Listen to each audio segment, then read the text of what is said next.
Okay, so I'd like to start by making clear that I am now taking off my hat as CTBUH Executive Director and putting on my hat as a Professor of Architecture at the Illinois Institute of Technology. I want to make that clear in case I upset anybody in the audience. Because I actually believe that tall buildings have quite a long way to go. And what concerns me about tall buildings, and I've presented on this at our conferences before, is that cities are just becoming homogenized. You know, if we actually look at the tall buildings, I'm not sure that they work to a local set of conditions in the same way that vernacular architecture for hundreds and in some cases thousands of years did. So now we look at skylines and we look at cities around the world, and it's one language of architecture, you know, and this concerns me. And actually, if you go back to any vernacular architecture, which later may look stylized, but the reason that it evolved the way it evolved is usually back to a set of very practical considerations: climatic, cultural, social, physical. Whether it's the Chinese pagoda or the Islamic mosque or a Western church, and I think this is something that we need to get back. And I think Australia or any country needs to ask itself, what is the Australian skyscraper? What is it? What is it internally? What is it as an object? Tall buildings can take on responsibilities beyond the building. And I want to show some examples. I think tall buildings should take on urban responsibilities beyond the building. I want to give you some examples. This project won our Innovation Award 3 or 4 years ago. It's a project in Japan. It's an all-glass tower. We're going to come back to whether all-glass towers are a good idea. Actually, why would we build all-glass towers and then waste more energy to cover them up with shading on the outside if it didn't need to be all-glass? Now, everyone's going to tell me that the market is driving all-glass towers, but I'm not so sure if we provided an alternative. However, this shading system is very clever. It's called the bioskin, and it's a continual ceramic pipe, and it takes the rainwater that falls on the site and surrounding sites, and it circulates through this continual ceramic pipe, and when the sun hits the pipe, shading some of the internal space, the water heats up and eventually evaporates through the porous ceramic pipe.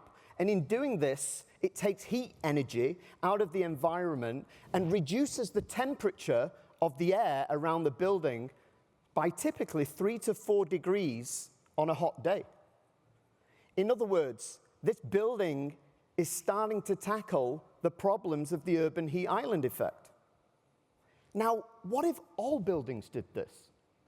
Or what if parts of all buildings did this? Then it would start to tackle a problem in the city that goes beyond just that single building. You've already seen this project. It's an incredible project. When I got in on Saturday, I went to see this project yet again. It's a beautiful building. It was every bit deserved of winning the best tall building in the world. I love the green walls, but more than the green walls, I love the urban chandelier. I love because it's a beautiful object, but I love it even more because it's a practical object. And for those people who don't know the project very well and are not from Sydney, the lower rooftop is bedecked with mirrors, and the sun hits the mirrors, bounces off the underside of the heliostat, and in summer, when the sun is not wanted in the scheme, it bounces away, it reduces that solar gain, and in winter, when it perhaps is needed, the angles change and it bounces down through the glass roof and gives passive solar gain to the shopping mall. Or at least I believe that's how it works. Now, what if buildings started to do that? There's a huge issue in New York for Central Park. What if buildings started to manipulate their skin and their mass and their devices to be able to control the passage of light and sun in the city? It's taking on a responsibility beyond just the building. Greenery. Carl showed Bosco Verticali. Greenery in tall buildings is absolutely taking place all around the world. I am not going to show any projects in Singapore because when I hear from the developers and I show projects in Singapore, because there are more green wall projects in Singapore than there are in the rest of the world put together, the developers say, but Singapore is blessed with climate. Well, it's happening all around the world where they're not necessarily. It gets pretty cold here in Sydney, yeah? It gets cold in Milan. It's not just in a tropical environment. It gets cold in Chile. The vegetation adapts with the season. That's what vegetation does. It can adapt in such a way that it helps the building. Dense foliage in the middle of summer, again to block that solar gain. More dappled light, allowing passive solar gain, perhaps in fall and winter. Could that go a stage further? This is another project in Japan. This is not just greenery, this is agriculture. This is agriculture. This is vegetables and fruit which are consumed in the building. Not just on the skin of the building, but throughout the building. Rice paddies, tomato crops. I think that's pretty special. It's taken it a stage further. By the way, the science of having greenery in cities is absolutely proven. There are challenges as well. Our fire consultants in the audience will tell us there are lots of challenges. But the science is proven. The sequestration of carbon, the production of oxygen, the habitat for small animal bird species. We need to start to build our cities out of vegetation, not out of just steel, glass, and concrete. And if we could put it to good use, even better. Now, I show a project here in Sydney. Elizabeth already mentioned it on many levels. Fantastic project. I'm not being critical of this project. You know, this is one Bly. I show it because of the double skin facade. Because there have been 30, 40, 50-story buildings built with double skin facades in the last 10 years, 20 years maybe around the world, 30 years if you go to Europe, 2 years if you think about North America. We just finished the first high-rise building with a double skin facade just 2 or 3 years ago, slowly catching up. And it's there for, you know, it's there for a number of reasons, but basically to act as a buffer at that environmental filter. But look at the space that it occupies. There's a building in Germany where that double skin facade is 1.6 meters wide. 1.6 meters wide. Just unoccupied space. And then again, we waste more energy by filling it up with blinds to block the sun. So let's take this idea of vegetation being used for agriculture. Could we bring that into the double skin facade? By the way, I forgot the proven science bit of greenery is also about the psychological connection between people and greenery. Instead of wasting energy filling it up with manufactured blinds, could we fill it up with greenery? Could we fill it up with agriculture? Could that double skin facade act as the environmental buffer, but be productive in the way that we see here? You will note that I am showing all real examples. Let's go back to the all-glass facade, which is driven by the market. That's what I keep getting told. Tenants want it, residents want it. I don't know, you know, I'm not so sure. I mean, I would argue that some of the spaces that are created in buildings that bring opacity into the facade result in much better internal spaces. I'm not talking about blocking out the view, but all glass facades create another set of problems with glare and solar gain. So I don't know that we should just say it's all driven by the market. What about this project in the Middle East, where it's a dynamic facade? And as the sun tracks around the building, these diaphragms open and close to block out or admit light and solar gain. Communal spaces. You know, prior to 2 years ago, this project had still, in my view at least, has never been surpassed for the quantity and quality of communal space created. There have been lots of projects with sky gardens, but not on this scale. This is the Commerzbank, 1997, where every single floor plate has direct visual and physical access with sky gardens that step up the building. But it did get surpassed. By the way, there's one of those sky gardens. The other thing with this is, it's an office building. But isn't this an incredible model for a residential building?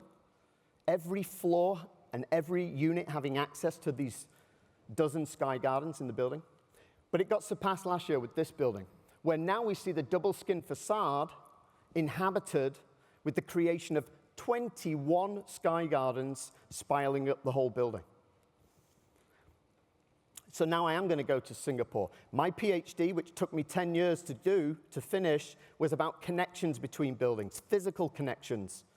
You know, I worked in Malaysia in the 90s when they were building, as an architect, when they were building Petronas Towers. And when I started the PhD soon after, certainly a lot of people in America thought I was crazy with this idea that we were going to start to bridge between buildings. And there are now 40, 50 buildings around the world where it's not just bridges for circulation, we're bringing urban habitat up into the air. This is, by the way, is a social housing scheme, or at least a government-built high-rise housing scheme in Singapore. The pinnacle, where there's significant urban habitat in the air. Look at this. This won our inaugural Urban Habitat Award, again in Singapore, 2 or 3 years ago. It's the work of the Japanese metabolists brought to full fruition, where it's not a single tower, but that tower is fragmented into a number of straggling blocks. And the best image of this is this. It recreates that ground floor area, green area, maybe 2 or 3 times in the sky. Which brings me on to this. By the way, I love this building in the city where I now reside, the Hancock Building. To me, it's just simplistic thinking, but isn't the most valuable space in every tall building right now, the roof? Isn't the roof open, potentially green, at the highest level with the best views, in the cleaner environment? So why do we fill it up with crap? Why do we fill it up with water tanks, lift overrun rooms, satellite dishes? Why do we do that? And it's the same with modern, you know, okay, that was from the 1960s. It's the same. Look at this. It's like it's set up for a party, isn't it? But the party's never going to come.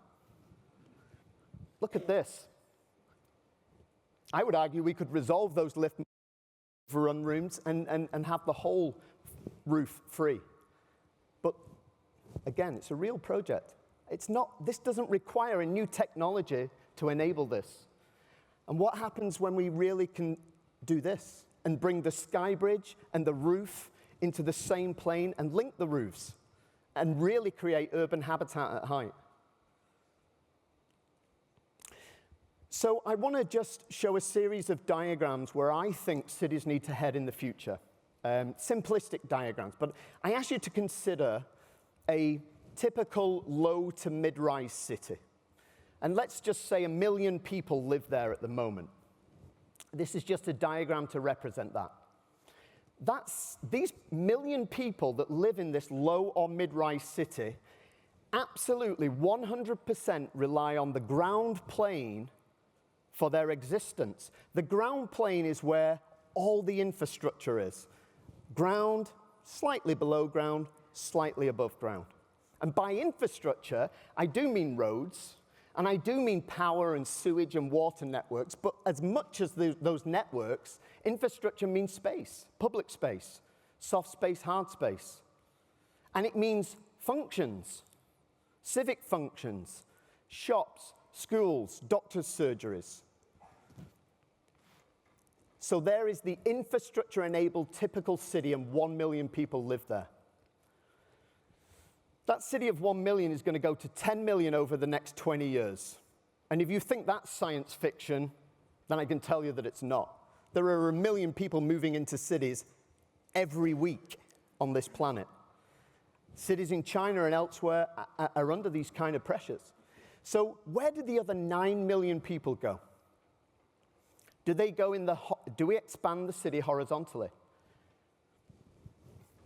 I presented a project on a research project earlier, which it's not quite as simple as people believe, but generally speaking, the horizontal city and the ever-expanding infrastructure is unsustainable.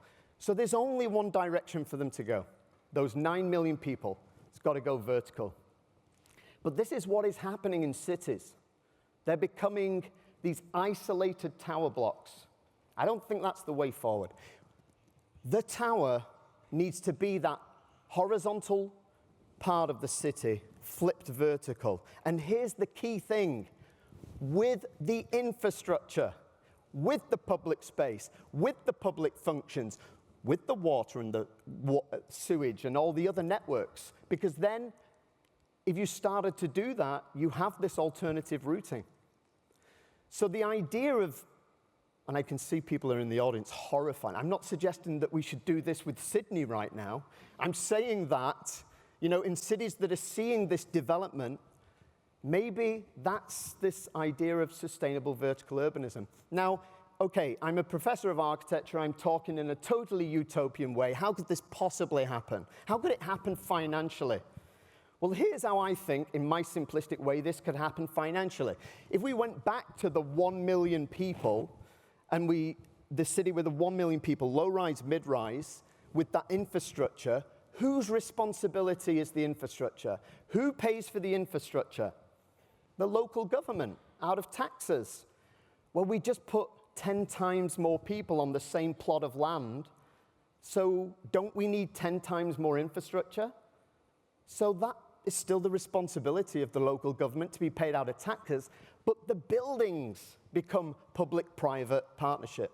Real public-private partnership, not in terms of a contract. The investment of the infrastructure inside the building is as it is right now. Okay, if I haven't lost you, and you don't think I'm crazy already, maybe you will with this, but in my studio at the Illinois Institute of Technology in Chicago, for the past 2-3 years, we've been working on this idea of the resilient city, or at least the failings of the resilient city. You know, it started with this. Well, it didn't start with this, but this was the one that got the world's attention, Katrina. But, you know, just to flip through, I mean, you only need to mention the cities' names, you know. The tsunami in Japan, Bangkok, Venice, Dhaka, Japan again, the Philippines, York in the UK, huge areas in the UK under floods. And even just in the last few weeks, you know, this year, Mumbai, Houston, Miami, and New York. And my question to you, my provocative question to you is does the coastal city have any chance of being resilient? Because it was initiated, it was constructed, it was founded 1, 2, 3, 4, 5, 6, 7, 800 years ago in a world that didn't have to cope with climate change. And so many of the world's most prominent cities are not actually located in a great location given the challenges of the age that we're now in. So my question to you is, could we ever see, and I'm genuine with this, even though you'll think I'm crazy, could we ever see a time where Manhattan and other cities say, this city is no longer resilient? We cannot continue because when a Hurricane Sandy happens every week and wipes out the whole city, what do? Economically, it might not be viable, let alone in terms of the human cost. So we took this as our starting point in the studio, and we took up the premise that the most sustainable, the biggest influence on sustainability in a city is its location, and the most sustainable influence on a city would be where it is in terms of somewhere that doesn't take too much heat, doesn't need so much heat in winter, doesn't need so much cool in summer, maybe not in an earthquake zone. Sorry we just produced the seismic design guide, but maybe not in an earthquake zone, close to fresh water. Will we ever be in a situation where we have to rethink our cities? So what we did, we sent the students off, and we had them designing cities from a in extreme climates and terrains where they would have to think about, if we started again with cities, what would become their influence? So we took these terrains, and I'm just going to go through very quickly. By the way, the problem with flooding, if you take a place like Mumbai, yeah, and we have people here from Mumbai, you know, Mumbai most of the year has a water shortage where they can't even have the taps turned on 24 hours a day in a large part of the city. And then once, twice a year it floods and tens of people are killed. It's too much or not enough because there's nowhere for the water to go. Well, in the act of flooding, could the city actually become this vertical reservoir where the water is taken up and then through the benefits of height filtered naturally such that the city could become self-sustaining in water?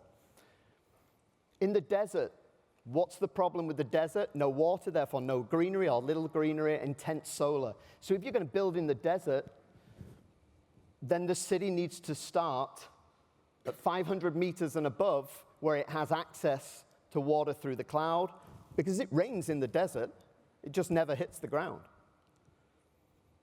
In the rainforest, not in the rainforest, in the significant areas of the rainforest that are deforested, could the city actually be put back in there to repair the damage that has been done and brought up into the third dimension? Mountains. You know, so, by the way, that was the conceptual image. You know, how do you build a city in the mountains? Wouldn't you want it to feel like the mountains as an extension of this natural landscape?